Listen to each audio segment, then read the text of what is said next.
नमस्कार, स्वागत है आप सभी का A1 टीवी में। मैं हूं आपके साथ उमंग माथुर और आप देख रहे हैं A1 उत्तर प्रदेश। आइए बुलेटिन की शुरुआत करेंगे, लेकिन पहले नजर डालते हैं इस वक्त की सुर्खियों पर। राष्ट्रपति रामनाथ कोविंद ने 62 खिलाड़ियों को किया सम्मानित। नीरज चोपड़ा और मिताली राज समेत 12 खिलाड़ियों को मिला खेल रत्न पुरस्कार। पैरा एथलीट कृष्णा नागर और अवनी लेखरा भी हुई सम्मानित।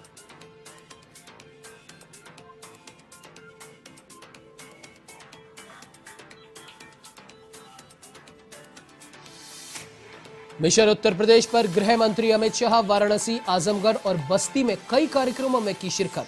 आजमगढ़ में जनसभा के दौरान अखिलेश पर साधा निशाना। कहा, योगी ने प्रदेश में खत्म किया जातिवाद, परिवारवाद और तुष्टीकरण का राज।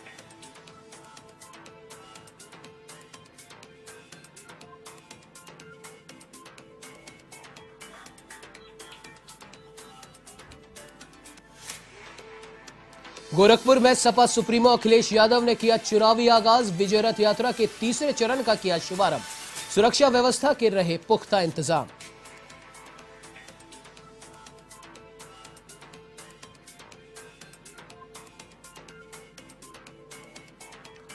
कांग्रेस नेता राशिद अलवी के जय श्री राम पर दिए गए विवादित बयान के बाद गरमाई राजनीति। माध्यमिक शिक्षा राज्य मंत्री गुलाब देवी ने किया पलटवार। कहा, जैसे हनुमान ने कालनेमी का उद्धार किया, बीजेपी भी कांग्रेस का उद्धार करेगी।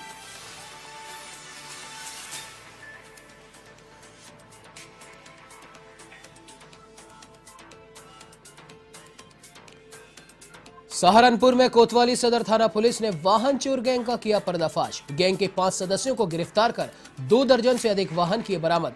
15 लग्जरी कार भी हुई बरामद।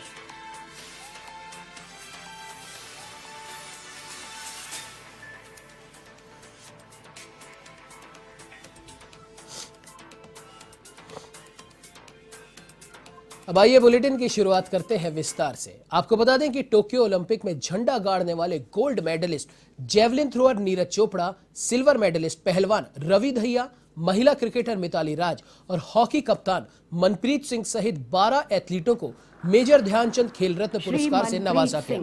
देश के सर्वोच्च खेल पुरस्कार में सबसे पहले नीरज चोपड़ा को राष्ट्रपति रामनाथ कोविंद ने सम्मानित किया। खेल रत्न पाने वाले अन्य खिलाड़ियों में ओलंपिक रजत पदक विजेता पहलवान रवि दहिया शामिल रहे। महिला क्रिकेटर मिताली राज को भी खेल रत्न पुरस्कार के लिए चुना गया। अर्जुन पुरस्कार विजेताओं में अधिकतर पैरालंपिक खेलों में रजत पदक विजेता है। इनमें क्रिकेटर शिखर धवन का भी नाम शामिल है। अर्जुन पुरस्कार पाने वालों की लिस्ट में 35 एथलीट शामिल हैं। पैरा बैडमिंटन खिलाड़ी कृष्णा नागर और पैरा शूटर अवनी लेखरा को मेजर ध्यानचंद खेल रत्न पुरस्कार से सम्मानित किया गया। श्री अशन कुमार,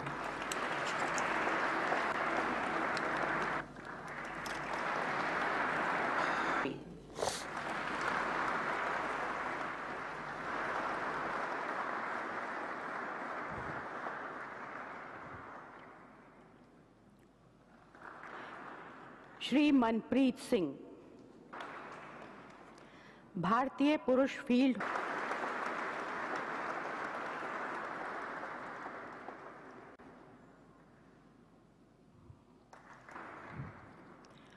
द्रोणाचार्य पुरस्कार श्री टीपी ओसेफ ने, बॉबी एलोसियस। चलिए बढ़ते हैं अगली खबर की ओर। आपको बता दें कि केंद्रीय गृह और सहकारिता मंत्री अमित शाह मिशन उत्तर प्रदेश पर हैं, जिन्होंने वाराणसी के दीनदयाल हस्तकला संकुल में अखिल भारतीय राजभाषा सम्मेलन का शुभारंभ किया। इस दौरान मुख्यमंत्री योगी आदित्यनाथ भी मौजूद रहे।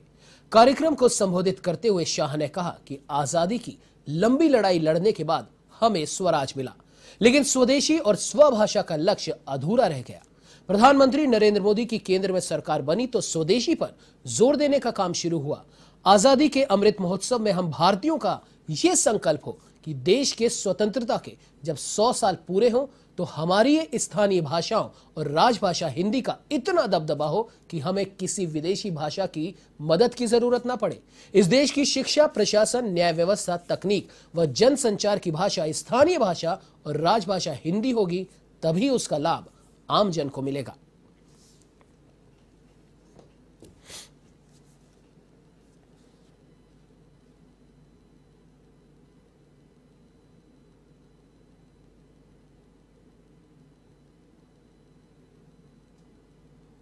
जिन्होंने इस ब्रज क्षेत्र में मनुष्य के रूप में, पशु पक्षी के रूप में या जिस भी रूप में उन्हें रहना पड़े, लेकिन कहीं रहना पड़े इस धरती पर तो इस ब्रज क्षेत्र में रहना पड़े। और आप तो सौभाग्यशाली हैं कि आपको तो जन्म लेने का, सेवा करने का, अपने जीवन को आगे बढ़ाने का सौभाग्य इसी धरती पर प्राप्त हो रहा है। भाइयों बहनों, ब्रज क्षेत्र के विकास के लिए केंद्र और प्रदेश सरकार पूरी प्रतिबद्धता के साथ कार्य कर रही है और इसमें कोई कोताही किसी भी स्तर पर नहीं हो सकती। आप याद करिए, हजारों वर्षों का एक लिखित इतिहास आपके हाथों में रहता है इस क्षेत्र का। दुनिया के अंदर इतना प्राचीन इतिहास किसी के पास नहीं। ये लोक गाथाओं के साथ, यहां की कलाओं के साथ, यहां के संगीत के साथ, यहां के एक एक कण कण के साथ, रज रज के साथ, वह सब कुछ रचा बसा है। और उस पवित्रता का भान हम सबको सदैव रहना चाहिए। इसकी पवित्रता को बनाए रखना हम सबका दायित्व बनता है। और आज मुझे प्रसन्नता है,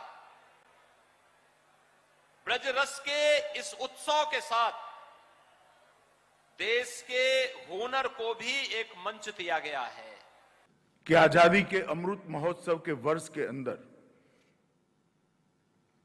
पहली बार राजभाषा का सम्मेलन राजधानी के बाहर लाने में हमें सफलता मिली।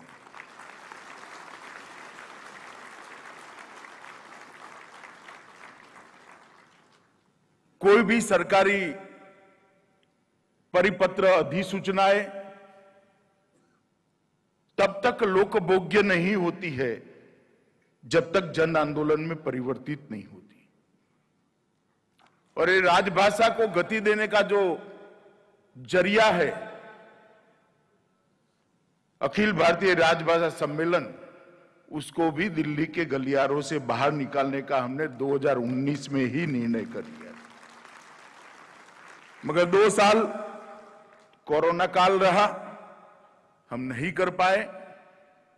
परंतु आज मुझे आनंद है कि योगानुयोग ही है, ईश्वर कृपा ही है कि ये नई शुभ शुरुआत उस वर्ष में होने जा रही है जो हमारा आजादी का। तो वहीं केंद्रीय गृह मंत्री अमित शाह ने आजमगढ़ में विश्वविद्यालय का शिलान्यास किया। अमित शाह ने जनसभा को संबोधित करते हुए कहा कि जिस आजमगढ़ को सपा शासन में दुनिया भर में कट्टरवादी सोच और आतंकवाद की पनाहगार के रूप में जाना जाता था, आज उसी आजमगढ़ की भूमि पर मां सरस्वती का धाम बनाने का कार्य होने जा रहा है। अमित शाह ने कहा कि उत्तर प्रदेश में प्रधानमंत्री नरेंद्र मोदी के नेतृत्व में मुख्यमंत्री योगी आदित्यनाथ ने कई परिवर्तन किए। पहले यहां जातिवाद, परिवारवाद और तुष्टीकरण का राज चलता था, सबको न्याय नहीं मिलता था। मुख्यमंत्री योगी ने जातिवाद, परिवारवाद और तुष्टीकरण पर पूर्ण विराम लगाने का कार्य किया है। अमित शाह ने कहा कि योगी सरकार ने उत्तर प्रदेश को माफिया राज से मुक्त किया है।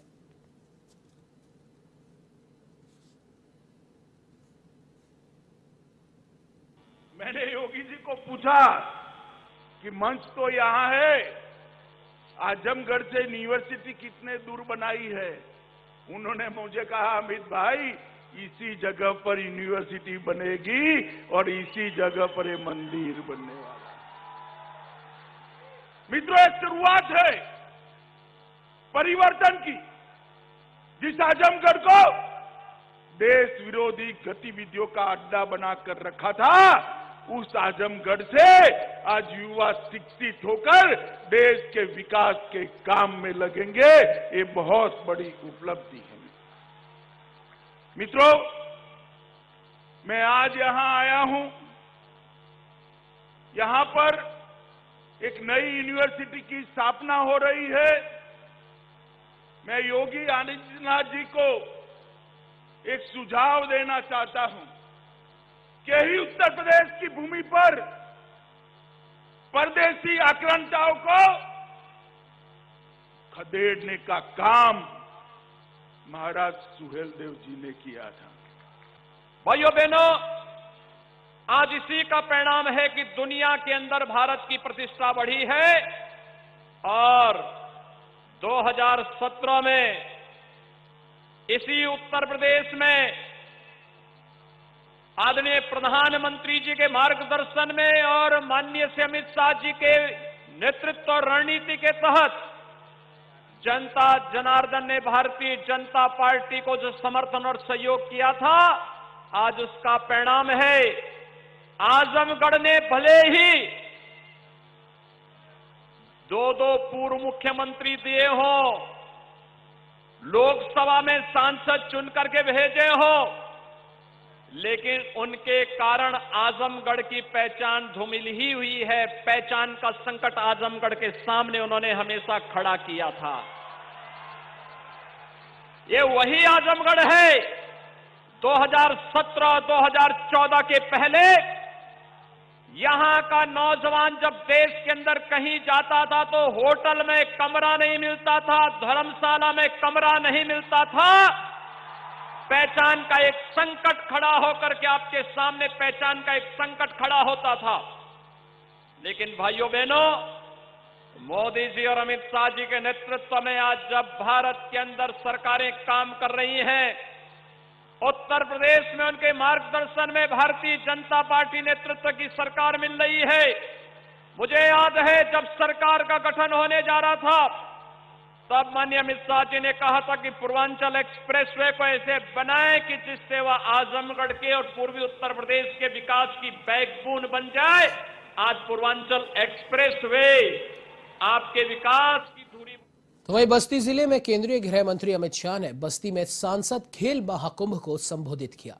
अमित शाह ने कहा कि उत्तर प्रदेश को दंगा मुक्त बनाने का कार्य मुख्यमंत्री योगी आदित्यनाथ ने किया है।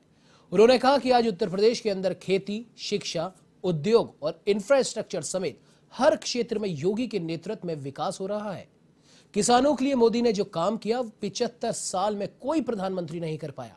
सांसद खेल महाकुंभ को संबोधित करते हुए गृह मंत्री अमित शाह ने कहा कि अब चुनाव सर पर है और आप मुझे बताइए कि योगी जी के मुख्यमंत्री बनने के बाद पूरे पूर्वांचल में क्या कहीं माफिया दिखाई पड़ता है? जो पलायन कराने आए थे, योगी जी ने उत्तर प्रदेश में उन्हीं का पलायन करा दिया। उत्तर प्रदेश के मुख्यमंत्री ने प्रदेश को दंगा मुक्त बनाने का कार्य किया है।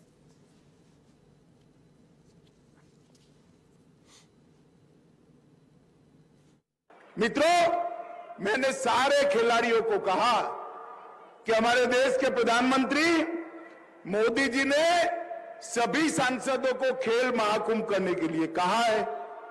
मैं भी एक सांसद हूं, मगर मैं आज आप सबके सामने सार्वजनिक रूप से पूरा यूपी देख रहा है।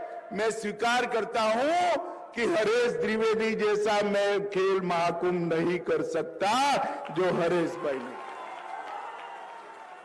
एक सांसद लगन से जब जनप्रतिनिधि बनता है, जनता की समस्याओं को अपना बनाता है, जनता के, युवाओं के, महिलाओं के, गरीबों के, दलितों के, पिछड़ों के विकास को अपना लक्ष्य बनाता है, तभी जाकर इस प्रकार के कार्यक्रमों का आयोजन होता है। इसलिए मैं हरीश भाई को बहुत बहुत साधुवाद देना चाहता हूं। भाइयों बहनों, आदरणीय प्रधानमंत्री जी के मार्गदर्शन में पूरे देश के अंदर खेल महाकुंभ का आयोजन हो रहा है। हम सब जानते हैं कि कोरोना महामारी के बावजूद इस वर्ष टोक्यो में आयोजित ओलंपिक खेल में और पैरालंपिक में भारत के खिलाड़ियों ने अब तक का सबसे अच्छा प्रदर्शन किया है। अच्छा प्रदर्शन करने वाले उन सिर्फ खिलाड़ियों को न केवल प्रधानमंत्री जी ने मार्गदर्शन किया, अपितु उत्तर प्रदेश सरकार ने भी ओलंपिक में पदक प्राप्त करने वाले खिलाड़ियों को अपनी ओर से सम्मान देकर के उन सभी को सम्मानजनक ढंग से उनका अभिनंदन भी किया। खेल प्रदेश और देश के अंदर हर एक नौजवान के मन में भाव पैदा हो, इस विश्वास के साथ हर माननीय सांसद अपने अपने संसदीय क्षेत्र के सभी जनप्रतिनिधियों की मदद से खेल महाकुंभ के साथ जुड़ करके इस आयोजन को आगे बढ़ाने का कार्य। को बता दें कि उत्तर प्रदेश के मुख्यमंत्री योगी आदित्यनाथ के गढ़ गोरखपुर में सपा सुप्रीमो अखिलेश यादव सामाजिक विजय यात्रा शुरू करने पहुंचे।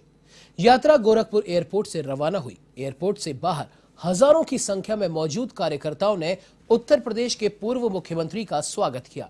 इसके बाद अखिलेश यादव का काफिला रथ पर सवार होकर आगे बढ़ा। काफिला कुसमी जंगल पहुंचा। वहां उन्होंने रजही चौराहे पर कार्यकर्ताओं को संबोधित किया। इस बीच उन्होंने प्रदेश की योगी सरकार पर निशाना साधते हुए कहा, प्रदेश की जनता का विकास कार्य ठप पड़ा हुआ है। उन्होंने कहा कि प्रदेश की जनता महंगाई की मार से परेशान हो चुकी है और अब वो भाजपा की इस 3 इंजन की सरकार को उखाड़ फेंकने का मन बना चुकी है।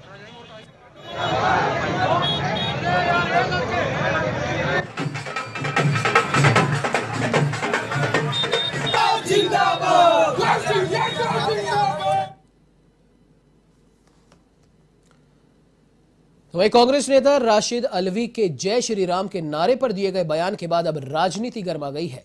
उनके बयान के बाद संभल में प्रदेश में राज्य मंत्री गुलाब देवी ने पलटवार करते हुए कहा कि कांग्रेस के नेता पहले अपने अंतर्मन में झांके।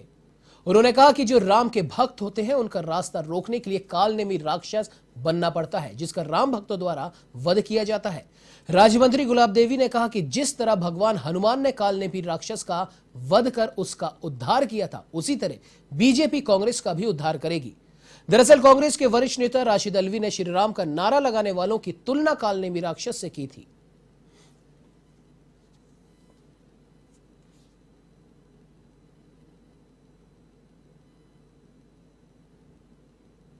आपको ये कहना चाह रही हूँ कि आज जो कालनेमी की तुलना कर रहे हैं वो खुद में अपने अंतःकरण को देखें। पहले तो वो साहित्य पढ़ें। साहित्य पढ़ने के बाद में उनको ये पता लग जाएगा कि जो भगवान के भक्त होते हैं उनका रास्ता कोई रोक नहीं सकता और रास्ता रोकने के लिए कालनेमी राक्षस बनना पड़ता है, पर उसका वध किया जाता है। तो वही संभल के असबोली क्षेत्र में श्री कल्की महोत्सव का आयोजन किया गया, जिसमें मेरठ से आई कवयित्री अनामिका जैन अंबर ने काव्य पाठ किया। इस काव्य पाठ को लेकर लोगों में भी खासा उत्साह नजर आया। तो वहीं इसके बाद मुंबई से आए गजलकार जमील असगर ने भी शानदार प्रस्तुतियां दी।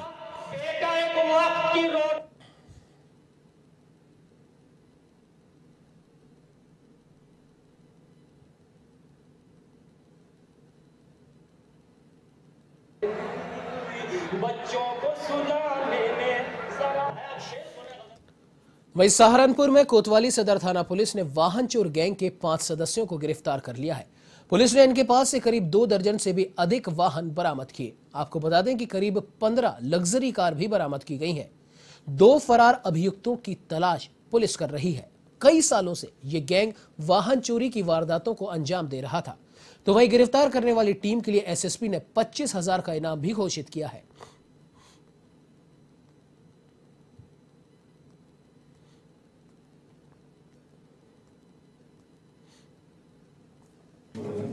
जनपद सहारनपुर की एसओजी एवं जनपद पुलिस ने कुल 23 गाड़ियां, जिसमें से 18 4 व्हीलर हैं और 5 2 व्हीलर हैं, बहुत बड़ी रिकवरी इसमें की है। इसमें 5 लोगों की गिरफ्तारी की है, जो कि कबाड़ में चोरी हुई गाड़ियों को काटने का काम भी करते थे और इसके अलावा ये engine number, chassis number alter करके और दूसरी गाड़ियों के, एक्सीडेंटल गाड़ियों के या पुरानी गाड़ियों के नंबर प्लेट लगाकर इनको सेकेंड हैंड के रूप में बेचने का काम भी किया करते थे। इनके 2 हाथे इन्होंने हरिद्वार और देहरादून में बना रखे थे, वहाँ पर ये गाड़ियाँ काटते थे।